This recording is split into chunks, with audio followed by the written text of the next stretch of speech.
ನಮಸ್ಕಾರ ವಿದ್ಯಾರ್ಥಿಗಳೇ, ಇವತ್ತಿನ ದಿನ ನಾವು 6ನೇ ತರಗತಿಗೆ ಬರ್ತಕ್ಕಂಥ ಪೂರಕ ಪಾಠ ಅಂದರೆ ಈ ಒಂದು ಕನ್ನಡ ಪಠ್ಯಕ್ರಮದಲ್ಲಿ ಏನಪ್ಪಾ ಅಂದರೆ 3 ರೀತಿಯಾಗಿ ವಿಭಾಗಗಳು ಮಾಡಲಾಗಿದೆ. ಅಂದರೆ ಮೊದಲನೆಯದಾಗಿ ಗದ್ಯ ಭಾಗ, ಹಾಗೆ ಪದ್ಯ ಭಾಗ, ಕೊನೆಯದಾಗಿ ಏನಪ್ಪಾ ಅಂದರೆ ಈ ಪೂರಕ ಪಾಠದಲ್ಲಿ ಬರ್ತಕ್ಕಂಥ ಮೊದಲನೇ ಪಾಠ ಯಾವುದಪ್ಪ ಅಂದರೆ ನಾಟ್ಯಕಲಾ ದುರಂಧರ ಮೊಹಮ್ಮದ್ ಪೀರ್. ಈ ಒಂದು ಪಾಠವನ್ನು ಯಾವ ಲೇಖಕರು ಸಹ ರಚನೆ ಮಾಡಿಲ್ಲ. ಅಂದ್ರೆ ನಾಟ್ಯಕಲಾ ಅಂದ್ರೆ ಪ್ರಸಿದ್ಧ ರಂಗಭೂಮಿಯಲ್ಲಿ ನಟಿಸುವಂತ ಒಂದು ಸಾಹಿತಿಯಾಗಿರುವ ಈ ಒಂದು ನಾಟ್ಯಕಲಾದಲ್ಲಿ ಅತ್ಯಂತ ಪ್ರಮುಖರಾದ ಅಂದ್ರೆ ಹಲವಾರು ಸಾಹಿತಿಗಳನ್ನು ಒಳಗೊಂಡಂದ್ರೆ ಹಲವಾರು ಮಹಾನ್ ವ್ಯಕ್ತಿಗಳು ಅಥವಾ ಮಹಿಳೆಯರು ಸಹ ಈ ಒಂದು ನಾಟಕ ಕಲಾದಲ್ಲಿ ಭಾಗಿಯಾಗಿದ್ದಾರೆ. ಅದರಲ್ಲಿ ಅವರಲ್ಲಿ ಅತ್ಯಂತ ಪ್ರಮುಖರೆನಿಸಿದರೆ ಯಾರಪ್ಪ ಅಂದ್ರೆ ಈ ನಾಟ್ಯಕಲಾ ಪುರಂದರಾದಂತ ಯಾರು ಮೊಹಮ್ಮದ್ ಪೀರ್ ಅವರು. ಅಂದ್ರೆ ಈ ನಾಟ್ಯಕಲಾ ಏನು ಒಂದು ಆಗಿನ ಕಾಲದಲ್ಲಿ ಮನೋರಂಜನೆಗಾಗಿ ಏನು ಯಾವುದೇ ರೀತಿಯ ಒಂದು ಟಿವಿ ಆಗಲಿ ಆ ಥರ ಏನೂ ಇರಲಿಲ್ಲ. ಅಂದ್ರೆ ಅಲ್ಲಿನ ಜನರ ಒಂದು ಮನೋರಂಜನೆ ಕಾರ್ಯಕ್ರಮ ಯಾವ ರೀತಿ ಅವರು ಹಮ್ಮಿಕೊಳ್ತಿದ್ರು ಅಂದ್ರೆ ಆ ಒಂದು ನಾಟಕದ ರೂಪದಲ್ಲಿ ಅವರು ಮನೋರಂಜನೆಯನ್ನು ಆಚರಣೆ ಮಾಡ್ತಾ ಇದ್ದರು. ಹೀಗೆ ಈ ಒಂದು ಪಾಠದ ಬಗ್ಗೆ ನಾವು ತಿಳಿದುಕೊಳ್ಳೋಣ. ಪಾಠ 1, ನಾಟ್ಯಕಲಾ ದುರಂಧರ ಮೊಹಮ್ಮದ್ ಪೀರ್. ನಮ್ಮ ಕನ್ನಡ ಸಾಹಿತ್ಯ ಸುಮಾರು 1500 ಅಂದ್ರೆ 1500 ವರ್ಷಗಳ ಹಿಂದಿನ ಇತಿಹಾಸವಿದೆ.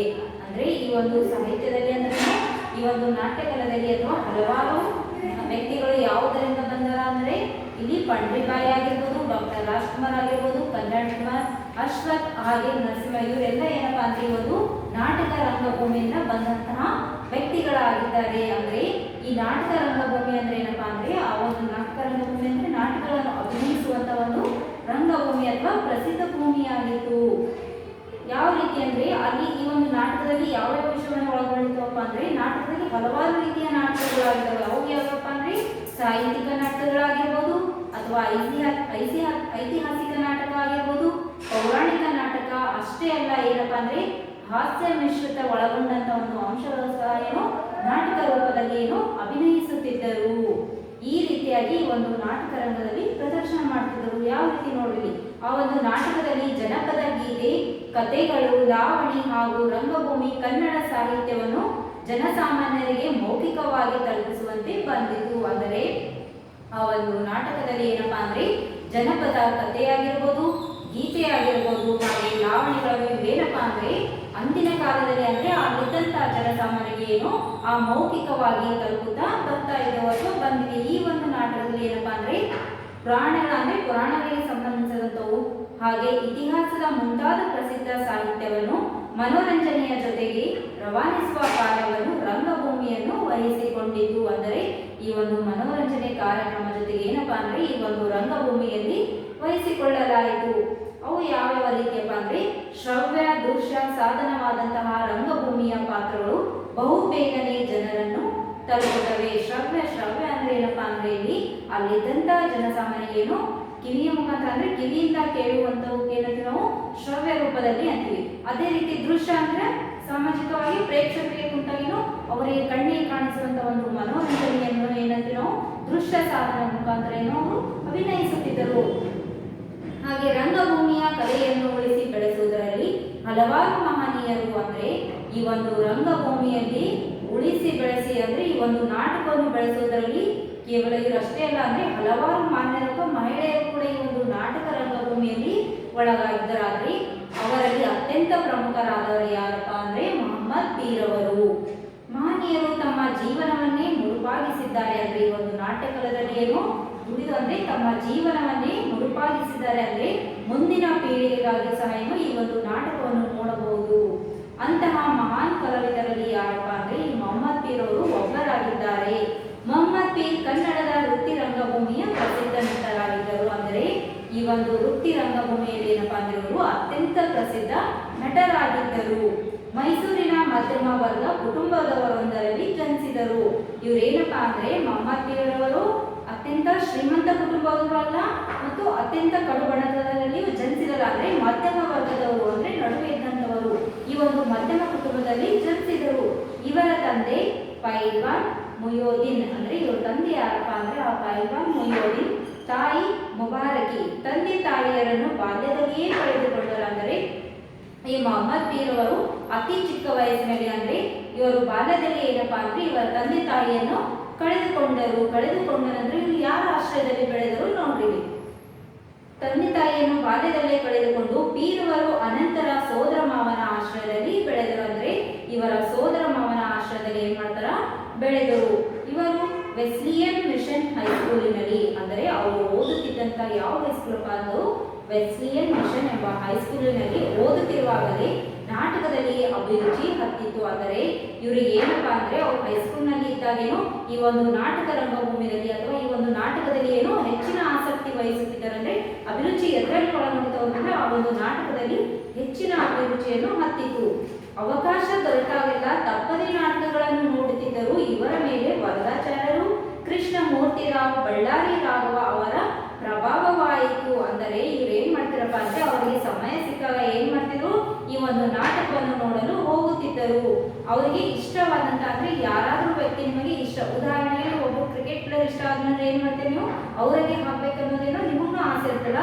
ಅದೇ ರೀತಿ ಇವರು ಏನ್ ಮಾಡ್ತಾರಪ್ಪ ಅಂದ್ರೆ ಅಲ್ಲಿದ್ದಂತ ಇವರಿಗೆ ಯಾವ ರೀತಿ ಒಂದು ಅನುಭವ ಆಯ್ತಂದ್ರೆ ಆ ಒಂದು ನಾಟಕ ರಂಗಭೂಮಿಯಲ್ಲಿ ವರದಾಚಾರ್ಯರು ಹಾಗೂ ಕೃಷ್ಣಮೂರ್ತಿರಾವ್ ಅವರು, ಬಳ್ಳಾರಿ ರಾಘವ ಅವರ ಪ್ರಭಾವವಾಯಿತಂದ್ರೆ ಇವರೆಲ್ಲ ವ್ಯಕ್ತಿಗಳ ಒಂದು ಪ್ರಭಾವ ಯಾರಿಗಾಯ್ತು ಅವರ ಹಾಗೆ ನಾನು ಸಹ ಮಾಡ್ಬೋದು ಅನ್ನೋದು ಯಾರು ಹೇಳ್ತಿರಲಿ, ಮೊಹಮ್ಮದ್ ಪೀರ ಒಂದು ಆಸೆಯಾಯಿತು.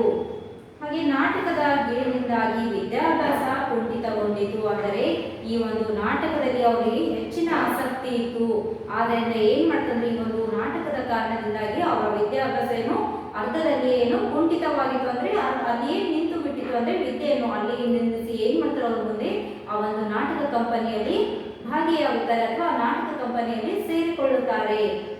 1915ರಲ್ಲಿ ಮೈಸೂರಿನಲ್ಲಿಯೇ ಇದ್ದಂತಹ ಗಿರಿಧರಲಾಲ್ ಕಂಪನಿಯ ಪ್ರವೇಶಿಸುವ ಮೂಲಕ, ಅಂದ್ರೆ ಆಗಿನ ಕಾಲದಲ್ಲಿ ಏನಪ್ಪಾ ಅಂದ್ರೆ ಇದು 1915ರಲ್ಲಿ ಎಲ್ಲಿ ಆ ಮೈಸೂರಿನಲ್ಲಿದ್ದಂತ ಒಂದು ಗಿರಿಧರಲಾಲ್ ಎಂಬ ಕಂಪನಿಯಲ್ಲಿ ಏನ್ ಮಾಡ್ತಾರಪ್ಪ ಅಂದ್ರೆ ಇವರು ಆ ಒಂದು ನಾಟಕವನ್ನು ಪ್ರವೇಶಿಸುವ ಮೂಲಕ ಇವರು ಆ ಒಂದು ರಂಗಭೂಮಿಯಲ್ಲಿ ಪಾದಾರ್ಪಣೆ ಮಾಡಿದರು. ಅಂದ್ರೆ ಪ್ರಪ್ರಥಮವಾಗಿ ಆ ಒಂದು ನಾಟಕ ರಂಗಭೂಮಿಯಲ್ಲಿ ಆ ಮೈಸೂರಿನಲ್ಲಿ ಇದ್ದಂತಹ ಗಿರಿಧರಲಾಲ್ ಎಂಬ ಕಂಪನಿಗೆ ಸೇರಿ ಈ ಒಂದು ನಾಟಕದಲ್ಲಿ ಏನ್ ಮಾಡ್ತಾರೆ ಅವರು ಪಾದಾರ್ಪಣೆ, ಅಂದ್ರೆ ತಮ್ಮ ಮೊದಲ ಹೆಜ್ಜೆಯಲ್ಲಿ ಆ ಒಂದು ಕಂಪನಿ ಅಥವಾ ಆ ಒಂದು ನಾಟಕದಲ್ಲಿ ಭಾಗಿಯಾದರು. ಕೃಷ್ಣ ಲೀಲಾ ಇವರು ಅಭಿನಯಿಸಿದ ಮೊದಲ ನಾಟಕ. ಅಂದರೆ ಮೊಹಮ್ಮದ್ ಪೀರ್ ಅವರು ಅಭಿನಯಿಸಿದಂತಹ ಪ್ರಪ್ರಥಮ ನಾಟಕ ಯಾವುದಪ್ಪ ಅಂದ್ರೆ ಅದು ಕೃಷ್ಣ ಲೀಲಾ. ಎಷ್ಟರಲ್ಲಿ ಈ ಒಂದು ನಾಟಕವನ್ನು 1920ರಲ್ಲಿ ಪೀರ್ ಅವರು ಈ ಸಂಸ್ಥೆಯನ್ನು ಬಿಟ್ಟು, ಅಂದರೆ ಈ ಕೃಷ್ಣ ಲೀಲಾ ಎಂಬ ನಾಟಕದಲ್ಲಿ ಅವರು ಅಭಿನಯಿಸಿದರು. ಎಷ್ಟು ಬೇಕು ಅಂದ್ರೆ 1920ರಲ್ಲಿ ಈ ಒಂದು ಸಂಸ್ಥೆಯನ್ನು ಬಿಟ್ಟು ಮುಂದೆ ಎಲ್ಲಿ ಹೋಗ್ತಾರಪ್ಪ ಅಂದ್ರೆ ಆ ಬೆಂಗಳೂರಿಗೆ ಹೋಗಿ ಗುರುಕಾರ್ ಕಂಪನಿ ಎಂದು ಪ್ರಸಿದ್ಧರಾಗಿರುವ ಅಲ್ಲಿಂದ ಕೃಷ್ಣ ಲೀಲಾ ನಾಟಕವನ್ನು ಬಿಟ್ಟು ಏನ್ ಮಾಡ್ತಾರೆ ಅವರು ಮುಂದೆ ಆ ಒಂದು ಬೆಂಗಳೂರಿಗೆ ಹೋಗಿ ಅಲ್ಲಿದ್ದಂತ ಗುರುಕಾರ್ ಕಂಪನಿಗೆ ಸೇರಿ ಅಲ್ಲಿ ಒಂದು ಆ ನಾಟಕದಲ್ಲಿ ಏನು ಪ್ರಸಿದ್ಧವಾಗಿದ್ದರು. ನಟ ಭಯಂಕರ ಗಂಗಾಧರ ರಾಯರ, ಅಂದ್ರೆ ಆ ಒಂದು ಕಂಪನಿಗೆ ಬೆಂಗಳೂರಿಗೆ ಹೋದಂತಹ ಆ ಕಂಪನಿಯಲ್ಲಿ ಏನಪ್ಪಾ ಅಂದ್ರೆ ನಟ ಭಯಂಕರ ಗಂಗಾಧರ ರಾಯರ ಭಾರತ ಜನ ಮನೋ ಉಲ್ಲಾಸಿನಿ ಎಂಬ ನಾಟಕ ಕಂಪನಿಗೆ ಸೇರಿದರು. ಇಲ್ಲಿ 8 ವರ್ಷಗಳ ಕಾಲ ದುಡಿದರು. ಅಂದರೆ ಈ ಒಂದು ನಾಟಕದಲ್ಲಿ ಭಾರತದ ಜನಮನೋ ಉಲ್ಲಾಸಿನಿ ಎಂಬ ನಾಟಕ ಕಂಪನಿಗೆ ಸೇರಿದರು. ಅಲ್ಲಿ ಸುಮಾರು ಎಷ್ಟು ವರ್ಷಗಳ ಕಾಲ ಅಂದ್ರೆ 8 ವರ್ಷಗಳ ಕಾಲ ಆ ಒಂದು ಕಂಪನಿಯಲ್ಲಿ ಏನ್ ಮಾಡಿದ್ರು ದುಡಿದರು. ಇಲ್ಲಿರುವಾಗಲೇ ಏನಪ್ಪಾ ಅಂದ್ರೆ ಕಾಳಿದಾಸದಲ್ಲಿ ಕುರುಬನ, ಸದಾರಾಮಿಯಲ್ಲಿ ಕಳ್ಳನ ಪಾತ್ರ, ಅಂದ್ರೆ ಆ ಒಂದು ಕಾಳಿದಾಸ ಎಂಬ ನಾಟಕದಲ್ಲಿ ಏನ್ ಮಾಡ್ತಾರಪ್ಪ ಅಂದ್ರೆ ಇವರು ಒಂದು ಕುರುಬನ ಪಾತ್ರವನ್ನು ಅಭಿನಯಿಸುತ್ತಿದ್ದರು. ಅಷ್ಟೇ ಅಲ್ಲ, ಆ ಸದಾರಾಮೆಯಲ್ಲಿ ಏನಪ್ಪಾ ಅಂದ್ರೆ ಕಳ್ಳನ ಪಾತ್ರವಾಗಿ ಅಭಿನಯಿಸುತ್ತಿದ್ದರು. ಹಾಗೆ ಪ್ರಭಾಮಣಿಯಲ್ಲಿ ವಿರೋಚನ, ಸುಭದ್ರದಲ್ಲಿ ಬ್ರಾಹ್ಮಣನ, ಹೀಗೆ ಹಲವಾರು ರೀತಿಯ ಒಂದು ಪಾತ್ರಗಳನ್ನು ಅಭಿನಯಿಸುತ್ತಿದ್ದರು. ಯಾರು? ಮೊಹಮ್ಮದ್ ಪೀರ್ ಅವರು. ಸುಭದ್ರದಲ್ಲಿ ಬ್ರಾಹ್ಮಣ, ಇಂತಹ ಹಾಸ್ಯ ಪಾತ್ರಗಳನ್ನು ಅವರ ಪಾಲಿನದಾಗಿದ್ದು. ಅಂದ್ರೆ ಈ ಒಂದು ನಾಟಕದಲ್ಲಿ ಏನಪ್ಪಾ ಅಂದ್ರೆ ಈ ಒಂದು ಹಾಸ್ಯ ಮಿಶ್ರಿತವನ್ನು ಒಳಗೊಂಡಂತ ಒಂದು ಹಾಸ್ಯ ಪಾತ್ರಗಳು ಅವರ ಪಾಲಿನದು ಆಗಿದ್ದು. ಬರುತ್ತಾ ಪೀರ್ ಅವರು ಕಂಪನಿಯ ನಟರಾಗಿ ಅಷ್ಟೇ ಅಲ್ಲದೆ, ಅಂದ್ರೆ ಅವ್ರು ಏನ್ ಮಾಡ್ತಾರಪ್ಪ ಅಂದ್ರೆ ಹಂತ ಹಂತವಾಗಿ ಮೇಲೇರುತ್ತಾ ಹೋಗ್ತಾರೆ. ಅಂದ್ರೆ ಹಂತ ಹಂತವಾಗಿ ಏನು ಅವರೊಂದು ಮಾಡುತ್ತಿದ್ದ ವೃತ್ತಿಯಲ್ಲಿ ಬದಲಾವಣೆಯನ್ನು ಅಥವಾ ಯಾವ ರೀತಿ ಅಂದ್ರೆ ಮೊದಲು ಆ ಕಂಪನಿಯ ನಟರಾಗಿ ಅಷ್ಟೇ ಉಳಿದರು. ನೆಕ್ಸ್ಟ್ ಏನ್ ಮಾಡ್ತಾರೆ ಅಂದ್ರೆ ಆ ಒಂದು ಕಂಪನಿಯ ಸಲಹೆಗಾರರಾಗಿ, ಅಂದ್ರೆ ಆ ಒಂದು ಕಂಪನಿಯಲ್ಲಿ ನಾಟಕ ಮಾಡ್ತಾ ಇದ್ರಲ್ಲ ಅಲ್ಲಿದ್ದಂತ ಜನರಿಗೆ ಏನು ಆ ಒಂದು ನಾಟಕದ ಬಗ್ಗೆ ಏನು ಸಲಹೆ ನೀಡುತ್ತಿದ್ದರು. ಅಂದ್ರೆ ಸಲಹೆಗಾರನಾಗಿ ಕಾರ್ಯನಿರ್ವಹಿಸುತ್ತಿದ್ರು. ಹಾಗೆ ಮುಂದೆ ಏನ್ ಮಾಡ್ತಾರಪ್ಪ ಅಂದ್ರೆ ಸಲಹೆಗಾರನಾದ ನಂತರ ಏನು ಕಾರ್ಯದರ್ಶಿಯಾಗಿ ಆಗಿದ್ದರು. ಕಾರ್ಯದರ್ಶಿಯಾದ ಸ್ವಲ್ಪ ದಿನಗಳಲ್ಲಿ ಏನು ಆಗಿ ಕೊನೆಗೆ ಏನಾದ್ರಪ್ಪ ಅಂದ್ರೆ ಇವರು ಕೊನೆಗೆ ಆ ಒಂದು ಕಂಪನಿಯ ಮ್ಯಾನೇಜರ್ ಆಗಿ ಆದರು. ಕೆಲವು ಸಹ ನಟರ ಸಹಕಾರದಿಂದ, ಅಂದ್ರೆ ಆ ಒಂದು ಕಂಪನಿಯಲ್ಲಿದ್ದಂತಹ ನಾಟಕ ಮಾಡುತ್ತಿದ್ದಂತಹ ಅಲ್ಲಿದ್ದಂತ ಜನರ ಒಂದು ನಟರ ಅಂದ್ರೆ ಅಲ್ಲಿದ್ದಂತಹ ಜನರ ಸಹಕಾರದಿಂದ ಏನ್ ಮಾಡ್ತಾರೆ ಇವರು ಸ್ವತಃ ತಾವೇ ಒಂದು ಅಂದ್ರೆ ಇಷ್ಟು ವರ್ಷನೂ ಬೇರೊಂದು ಕಂಪನಿ ಹೋಗಿ ಅಲ್ಲಿ ನಾಟಕದಲ್ಲಿ ಅಭಿನಯಿಸುತ್ತಿದ್ದರು. ಹಾಗೆ ಅವರು ಹಂತವಾಗಿ ಹೀಗೆ ಕಂಪನಿಯ ಸಹಾಯಕಾರರಾಗಿ ಅಥವಾ ಸಲಹಾಗಾರರಾಗಿ ಮ್ಯಾನೇಜರ್ ಆಗಿ ಕೂಡ ಅವರು ವೃತ್ತಿಯಲ್ಲಿ ಬದಲಾವಣೆ ಆಯಿತು. ಆದರೆ ಮುಂದೆ ಏನ್ ಮಾಡ್ತಾರಪ್ಪ ಅಂದ್ರೆ ಇವರಿಗೆ ಹೆಚ್ಚಿನ ಅನುಭವವಾಗಿತ್ತು. ಆದ್ರಿಂದ ಅವರೇ ಏನ್ ಮಾಡ್ತಾರೆ ಅಂದ್ರೆ ಸ್ವತಃ ಒಂದು ನಾಟಕದ ಕಂಪನಿಯನ್ನು ಆರಂಭ ಮಾಡಬೇಕೆಂಬುದು ಅವರ ತಲೆಯಲ್ಲಿ ಉಳಿತದ. ಹಾಗೆ ಏನ್ ಮಾಡ್ತಾರಪ್ಪ ಅಂದ್ರೆ ಅಲ್ಲಿದ್ದಂತಹ ನಾಟಕ ಅಂದ್ರೆ ಆ ಜನಗಳ ಒಂದು ಸಹಕಾರದಿಂದ ಏನ್ ಮಾಡ್ತಾರೆ ಅವರು 1932ರಲ್ಲಿ ಚಂದ್ರಕಲಾ ನಾಟಕ ಮಂಡಳಿಯನ್ನು ಸ್ಥಾಪಿಸಿದರು. ಅಂದ್ರೆ 1932ರಲ್ಲಿ ಏನ್ ಮಾಡ್ತಾರೆ ಈ ಒಂದು ಚಂದ್ರಕಲಾ ನಾಟಕ ಎಂಬ ಮಂಡಳಿಯನ್ನು ಸ್ವತಃ ತಾವೇ ನಿರ್ಮಿಸಿದರು. ಯಾರು? ಮೊಹಮ್ಮದ್ ಪೀರ್ ಅವರು. ಈ ಒಂದು ನಾಟಕ ಏನಪ್ಪಾ ಅಂದ್ರೆ ಬಹಳಷ್ಟು ವರ್ಷ ಇರಲಿಲ್ಲ, ಅಂದ್ರೆ ಕೇವಲ ಎಷ್ಟು ವರ್ಷ ಅಂದ್ರೆ ಅಲ್ಲಿ 5.5 ವರ್ಷಗಳ ಕಾಲ ಏನು ಅಸ್ತಿತ್ವದಲ್ಲಿತ್ತು. ಯಾವ ನಾಟಕ ಅಂದ್ರೆ ಅದು ಚಂದ್ರಕಲಾ ನಾಟಕ ಎಂಬುದು ಕೇವಲ 5.5 ವರ್ಷಗಳ ಮಾತ್ರ ಅಸ್ತಿತ್ವದಲ್ಲಿತ್ತು. ಆದರೆ ಇದರ ಪ್ರಭಾವ ಕೂಡ ಅತ್ಯಂತ ಮಹತ್ವದಾಗಿತ್ತು. ನಾಟಕ ಏನು ಸ್ವಲ್ಪ ದಿನ ಇದ್ರೂ ಸಹ ಏನಾಗಿತ್ತಲ್ಲಿ ಇದರ ಪ್ರಭಾವ ಅತ್ಯಂತ ಪ್ರಸಿದ್ಧವಾಗಿತ್ತು. ಈ ಸಂಸ್ಥೆ ಪೀರವರ ನೇತೃತ್ವದಲ್ಲಿ ಸಾಧಿಸಿದ ಕಲಾಸಿದ್ಧಿ ಅಸಾಮಾನ್ಯ, ಅಂದ್ರೆ ಲೆಕ್ಕಕ್ಕೆ ಬರದಷ್ಟು. ಅಂದ್ರೆ ಈ ಒಂದು ನಾಟಕದಲ್ಲಿ ಅವರು ಸಾಧಿಸಿದಂತಹ ಒಂದು ಕೀರ್ತಿಯನ್ನು ಅಸಾಮಾನ್ಯ, ಅಂದ್ರೆ ವರ್ಣಿಸಲಾಗದಂತ ಅಷ್ಟೊಂದು ಪ್ರಸಿದ್ಧವಾಗಿರುವಂತಹ ಈ ನಾಟಕವಾಗಿತ್ತು. ಈ ಕಂಪನಿಯಲ್ಲಿ ಮೊದಲ ಪ್ರಯೋಗ ಅಂದ್ರೆ ಈ ಒಂದು ಚಂದ್ರಕಲಾ ನಾಟಕ ಎಂಬ ಕಂಪನಿಯನ್ನು ಮೊದಲ ಪ್ರಯೋಗ ಯಾರಿಂದಪ್ಪ ಅಂದ್ರೆ ವಿಜೇಂದ್ರಲಾಲ್ ರಾಯರ ಶಹಜಾನ್ ಪ್ರಚಂಡ ಜನಪ್ರಿಯತೆಯನ್ನು ಪಡೆಯಿತು. ಈ ವಿಜೇಂದ್ರಲಾಲ್ ರಾಯರ ಏನಪ್ಪಾ ಅಂದ್ರೆ ಆ ಶಹಜಾನ್ ಎಂಬ ಪ್ರಚಂಡ ಜನಪ್ರಿಯತೆಯನ್ನು ಪಡೆಯಿತು. ಒಂದೇ ನಾಟಕ 9 ದಿನಗಳ ಸತತ ಪ್ರದರ್ಶಿತವಾದ ಕೀರ್ತಿ ಇದರದಾಯಿತು. ಅಂದ್ರೆ ಈ ವಿಜೇಂದ್ರಲಾಲ್ ರಾಯರ ಒಂದು ನಾಟಕ ಯಾವುದಪ್ಪ ಅಂದ್ರೆ ಆ ಶಹಜಾನ್ ಎಂಬ ಪ್ರಚಂಡ ಜನಪ್ರಿಯತೆಯನ್ನು ಪಡೆಯಿತು. ಯಾವ ರೀತಿ ಅಂದ್ರೆ ಈ ಒಂದು ನಾಟಕವನ್ನು ಸತತವಾಗಿ ಅಂದ್ರೆ 9 ದಿನ ಕಾಲ ಏನು ಪ್ರದರ್ಶಿಸಲಾಯಿತು. ಅಂದ್ರೆ ಬೆಳಿಗ್ಗೆ ಮಧ್ಯಾಹ್ನ ಅಂದ್ರೆ ಕಂಟಿನ್ಯೂಸ್ ಏನಾಯಿತು ಈ ಒಂದು ನಾಟಕವನ್ನು ಸತತವಾಗಿ ಅಲ್ಲಿ ಪ್ರದರ್ಶಿಸಲಾಯಿತು. ಇದರಿಂದ ಇದರ ಕೀರ್ತಿಯನ್ನು ಇನ್ನಿಷ್ಟು ಹಬ್ಬಿತು ಅಥವಾ ಹೆಚ್ಚಾಯಿತು. HLN ಸಿಂಹ ಅವರ ಸಂಸಾರ ನೌಕೆ ಅಂದ್ರೆ ಈ ಒಂದು ಯಾರಪ್ಪ ಅಂದ್ರೆ ಆ HLN ಸಿಂಹ ಅವರ ಏನಪ್ಪಾ ಅಂದ್ರೆ ಸಂಸಾರ ನೌಕೆ 1932ರಲ್ಲಿ ಪುಟ್ಟಸ್ವಾಮಯ್ಯನವರ ಗೌತಮ ಬುದ್ಧ, ಅದೇ ರೀತಿ 1934ರಲ್ಲಿ ಮುಂತಾದ ಹೊಸ ಬಗೆಯ ನಾಟಕಗಳನ್ನು ಈ ಮಂಡಳಿಯು ಆಡಿತು. ಏನ್ ಮಾಡ್ತಂದ್ರೆ ಹೀಗೆ ಕೆಲವು ನಾಟಕಗಳನ್ನು ಏನ್ ಮಾಡಿತು ಅಲ್ಲಿ ಉತ್ಸಾಹಿತರಾಗಿ ಬಂದವು. ಈ 3 ವಿಶಿಷ್ಟ ನಾಟಕಗಳಲ್ಲದೆ ಯಾವುವು ಸಂಸಾರ ನೌಕೆ ಮತ್ತು ಪುಟ್ಟಸ್ವಾಮಯ್ಯನವರ ಗೌತಮ ಬುದ್ಧ ಹೀಗೇನು ಮುಂತಾದ ಹೊಸ ಬಗೆಯ ನಾಟಕಗಳನ್ನು ಈ ಒಂದು ಮಂಡಳಿಯಲ್ಲಿ ಆಡಿತು. ಹಾಗೆ ಈ 3 ಏನಪ್ಪಾ ಅಂದ್ರೆ ವಿಶಿಷ್ಟ ನಾಟಕಗಳಲ್ಲದೆ ಪ್ರಭಾಮಣಿ, ವಿಜಯ, ವೀರಸಿಂಹ ಚರಿತ್ರೆ, ಸದಾರಾಮಿ, ಸುಭದ್ರ, ಪರಿಣಯದ ಮೊದಲಾದ ನಾಟಕಗಳನ್ನು ಈ ಮಂಡಳಿಯ ನಾಟಕಗಳಾಗಿದ್ದವು. ಇಷ್ಟೇ ಅಲ್ಲ, ಇಲ್ಲಿದ್ದಂತಹ ಹಲವು ನಾಟಕಗಳು ಏನಪ್ಪಾ ಅಂದ್ರೆ ಈ ಒಂದು ಮಂಡಳಿಯ ಪ್ರಮುಖ ನಾಟಕಗಳಾದವು. ಸಂಸಾರ ನೌಕದಲ್ಲಿ ಅಂದ್ರೆ ಈ ಒಂದು ಸಂಸಾರ ಎಂಬ ನೌಕ ನಾಟಕ ಇತ್ತಲ್ಲ, ಆ ಒಂದು ನಾಟಕದಲ್ಲಿ ಏನಪ್ಪಾ ಅಂದ್ರೆ ಆ ಸುಂದರ ಶಹಜಾನನ ನಾಟಕದಲ್ಲಿ ದಾರ, ಗೌತಮ ಬುದ್ಧದಲ್ಲಿ ಗೌತಮ, ಈ ಪಾತ್ರಗಳನ್ನು ಅಭಿನಯದ ವಿಶೇಷ ಖ್ಯಾತಿಗೆ ಏನಪ್ಪಾ ಅಂದ್ರೆ ಹೆಸರಾಗಿತ್ತು ಅಥವಾ ಪಾತ್ರವಾಗಿತ್ತು. ಪೀರವರ ಹೆಸರು ಕನ್ನಡದ ರಂಗಭೂಮಿಯ ಇತಿಹಾಸದಲ್ಲಿ ಚಿರಸ್ಥಾಯಿಯಾಯಿತು. ಅಂದರೆ ಈ ಒಂದು ನಾಟಕದಿಂದ ಏನಪ್ಪಾ ಅಂದ್ರೆ ಆ ಮೊಹಮ್ಮದ್ ಪೀರವರ ಹೆಸರು ಏನಾಯಿತು ಚಿರಸ್ಥಾಯಿಯಾಯಿತು. ಅಂದ್ರೆ ಅಳಿಸಲಾಗದಂತ ಒಂದು ಹೆಸರೇನು ವಾಸಿಯಾಯಿತು.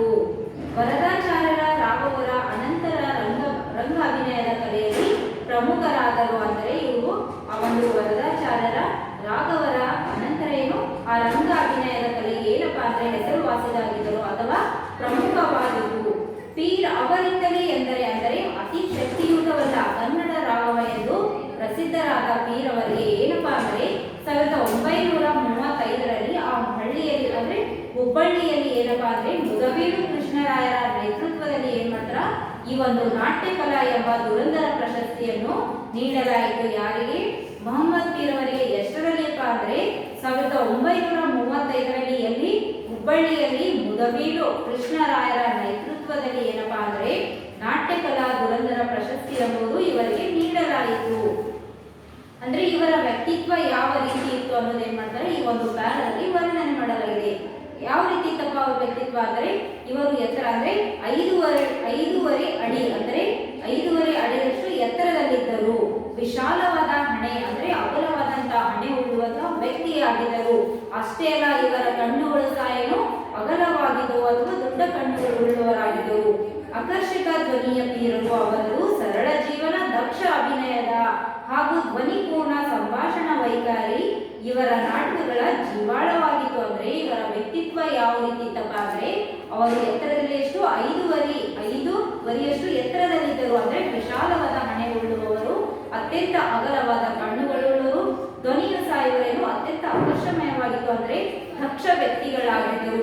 ಇವರ ಒಂದು ಧ್ವನಿ ಪೂರ್ಣ ಸಂಭಾಷಣೆಯಿಂದ ಏನಪ್ಪಾ ಅಂದ್ರೆ ಈ ಒಂದು ನಾಟಕದ ಏನು ಜೀವಾಳವಾಗಿತ್ತು ಎಂದು ಹೇಳಲಾಗಿದೆ.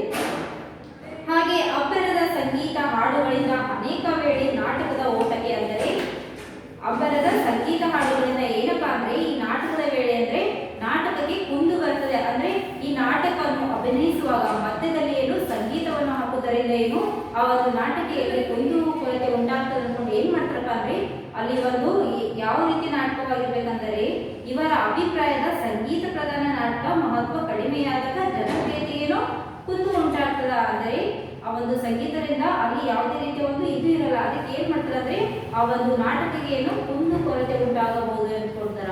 ಹೀಗೆ ಸಾಹಿತ್ಯ ಮೌಲ್ಯವುಳ್ಳುವಂತಹ ಗದ್ಯ ಕೃತಿಯನ್ನು ಅಂದ್ರೆ ಆ ಸಂಗೀತ ಮನೋರಂಜನೆ ಬದಲಾಗಿ ಏನಪ್ಪಾ ಅಂದ್ರೆ ಆ ಒಂದು ಸಾಹಿತ್ಯ ಮೌಲ್ಯವಿರುವಂತಹ ಒಂದು ಗದ್ಯ ಕೃತಿಯಲ್ಲಿ ಆ ಒಂದು ನಾಟಕದಲ್ಲಿ ಒಳಗೊಳ್ಳಬೇಕು. ಇದರಿಂದ ಏನಾಗ್ತದ ಆ ನಾಟಕವನ್ನು ಅತ್ಯಂತ ಪ್ರಸಿದ್ಧವಾಗಬಹುದೆಂದು ಅಭಿಪ್ರಾಯವಾಯಿತು. ಯಾವುದು ಮೊಹಮ್ಮದ್ ಪೀರವರು.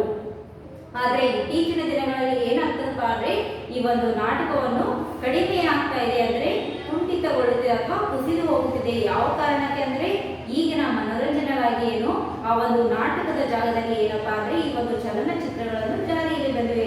ಆದ್ದರಿಂದ ಏನಾಗಿವೆ ಇತ್ತೀಚಿನ ದಿನಗಳಲ್ಲಿ ಆ ಒಂದು ನಾಟಕಗಳ ಪ್ರಭಾವ ಏನು ಕಡಿಮೆ ಆಗ್ತಾ ಇದೆ ಅಥವಾ ನಶಿಸಿ ಹೋಗುತ್ತಿದ್ದೇವೆ. ಹೀಗೆ ಗದ್ಯ ಕೃತಿಗಳನ್ನು ಅಭಿನಯ ಯೋಗ್ಯ ಎಂದು ತೋರಿಸಿದ ಕೀರ್ತಿ ಮೊಹಮ್ಮದ್ ಪೀರ್ ಅವರಿಗೆ ಸಲ್ಲಿಸಬೇಕೆಂದು ಅಂದ್ರೆ ಅವರಿಗೆ ಸಲ್ಲಬೇಕೆಂಬುದು ಈ ಒಂದು ಪಾಠದಲ್ಲಿ ಹಮ್ಮಿಕೊಳ್ಳಲಾಗಿದೆ.